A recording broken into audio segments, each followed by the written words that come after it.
Hi, everyone. I'm Suzanne del Gizzo. I'm chair of the Hemingway Society Media Committee and editor of the Hemingway Review. And I am so pleased to welcome you to the 4th annual Holidays with Hemingway virtual party.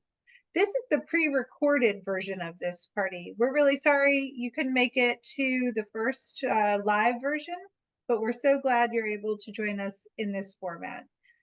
This year, we're including a special welcome from me and Hemingway Society President Carl Eby, and we'll also give you a toast at the end.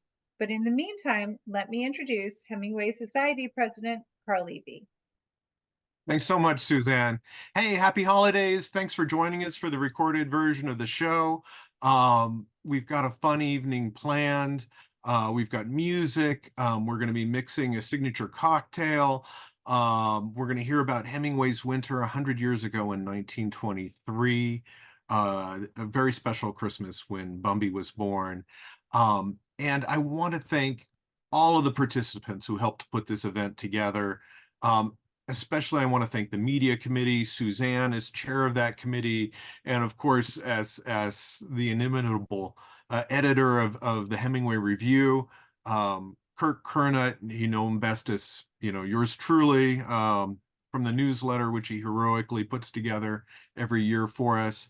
Michael Von Cannon, who's so involved with the podcast, right? Co-partners with Mark Torino on that. Tom Bevilacqua, who serves as our social media person for the committee and also as our bartender, and Lisa Tyler, who does the blog. Really, they put in so much work throughout the year, and it's really, really tremendous, and I appreciate it tremendously, and I know you all do too. With that, sit back and enjoy the show.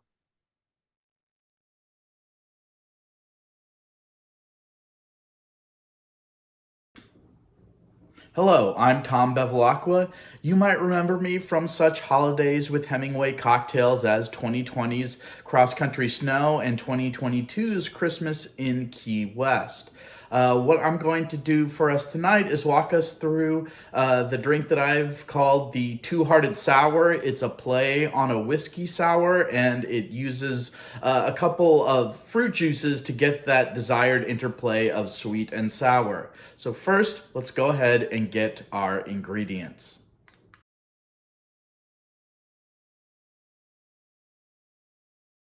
Dear friends of the Hemingway Society, this is PJM Bond playing Cross Country Snow for y'all and wishing you a Merry Christmas and a Happy New Year.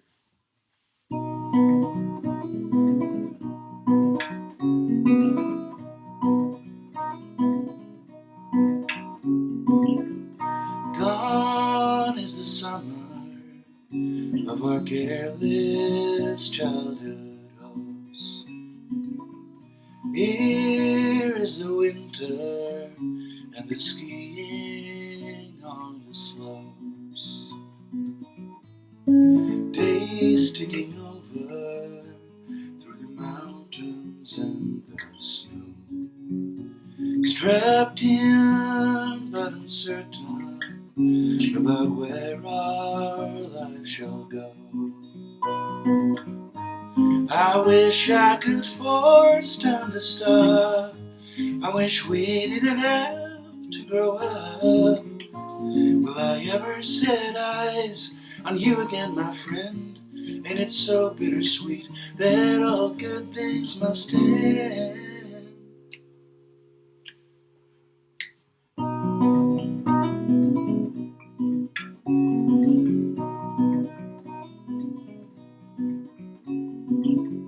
Days everlasting in a perfect afterglow.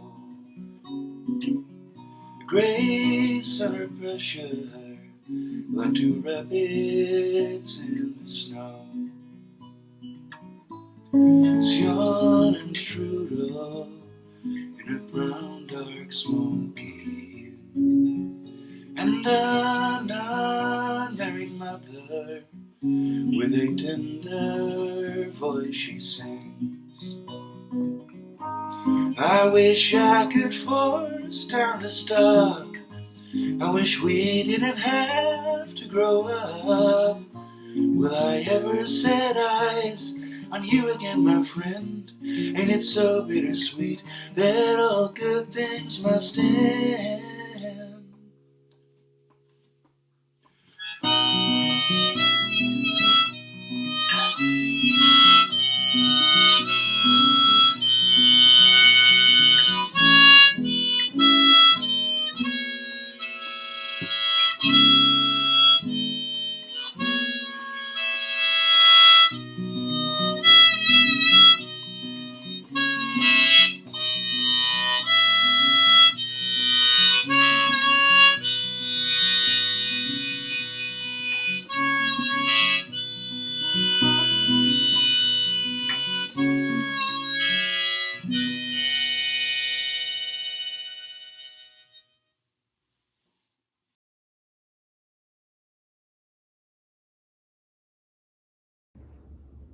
So the 4 ingredients that you will need to make the two-hearted sour are, number 1, some lemon juice, half an ounce.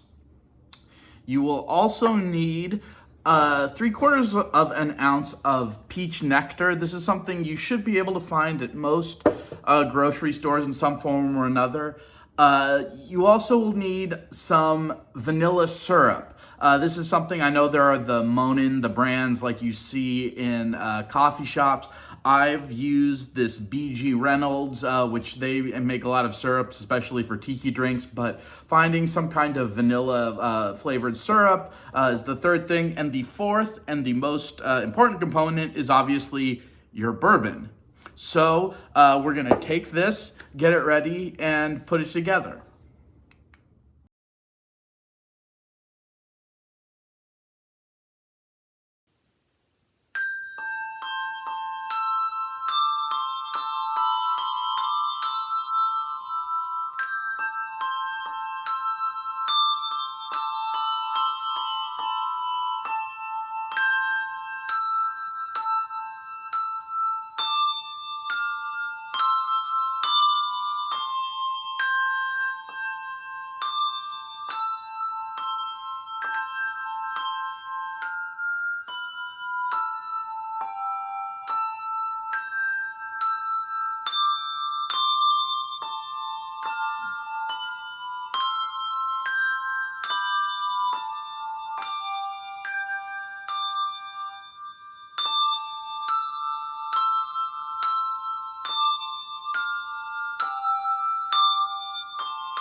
Christmas of 1923 was a special one for Ernest, Hadley, and baby Bumby. John Hadley Nicanor Hemingway had been born in October 1923, so this was the baby's first Christmas for John, who Hemingway and Hadley nicknamed Bumby.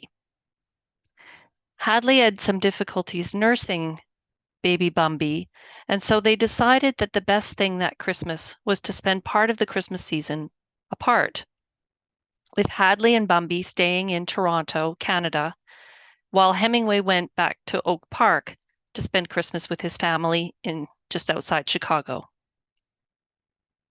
This was a special Christmas for the Hemingway family siblings because it turned out to be the last Christmas that all 6 siblings would spend together.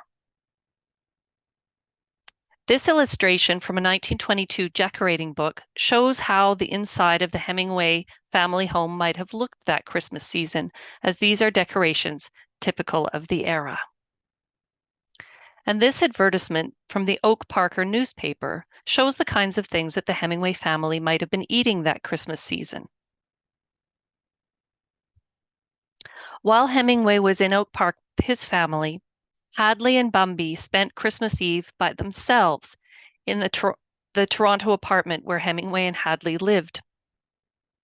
Hadley later wrote Hemingway's parents to let them know that it had been a somewhat lonesome Christmas Eve for her, but she did manage to find some festive spirit. She wrote his parents that she had hung up 3 stockings on the grate, a big golf stocking for Ernest, a slinky feminine one for herself, and a tiny one for the baby. If Christmas Eve was a bit lonely, Christmas Day was, according to Hadley, very joyful. Hemingway came home in time for Christmas Day. And that morning after breakfast, Hadley said they turned out the lights and they turned on the grate, and Hemingway became Santa, goodness, and brought all sorts of wonderful gifts for the baby.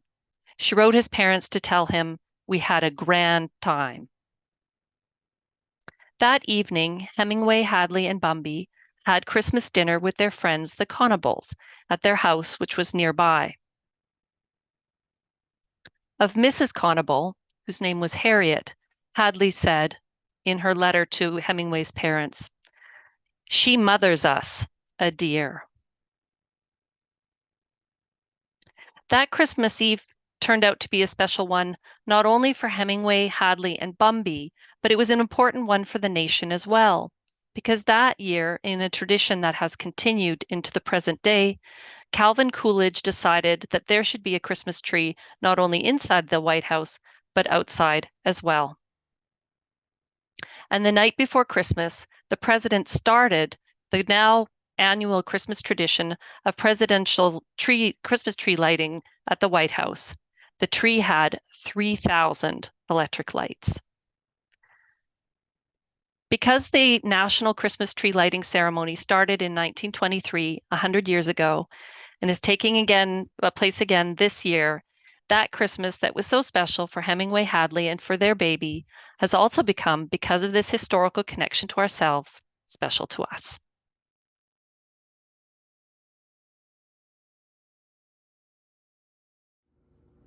Okay, so I have here my shaker filled with ice. To it, I'm going to add my peach nectar, my lemon juice, my vanilla syrup, and then finally I will add my 2 ounces of bourbon.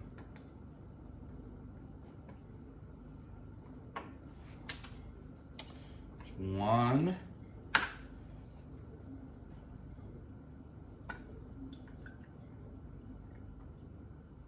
two.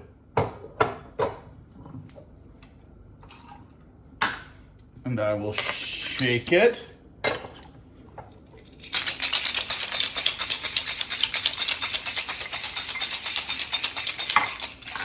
And strain into a rocks glass with ice.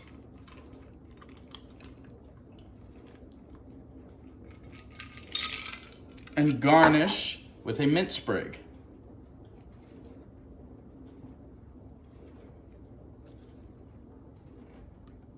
And let's see how it all turned out.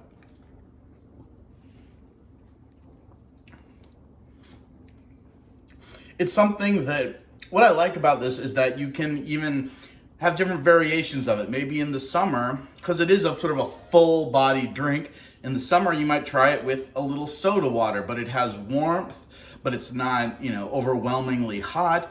And it's something that I think is appropriate for these winter months and these holiday months, but that is still crisp and refreshing. So I hope you enjoyed this cocktail, and I hope you've all enjoyed the Holidays with Hemingway party for 2023. And so this is Tom Bevilacqua saying happy holidays and a happy new year.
Hi again, everyone. And I think this means that Holidays with Hemingway, the fourth year, is drawing to a close. We really hope you enjoyed the pre-recorded content that we put together for you. And I think it's time to throw it back over to Carl Eby to say goodbye.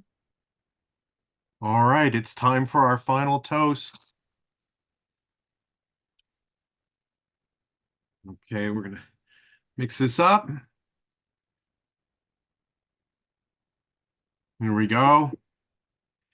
The toast to being together, to our absent friends, to those we lost this past year, Pete Hayes, Todd Oliver, Dick Davidson, Larry Brower, people who contributed a ton to Hemingway studies, to next year's conference in Spain.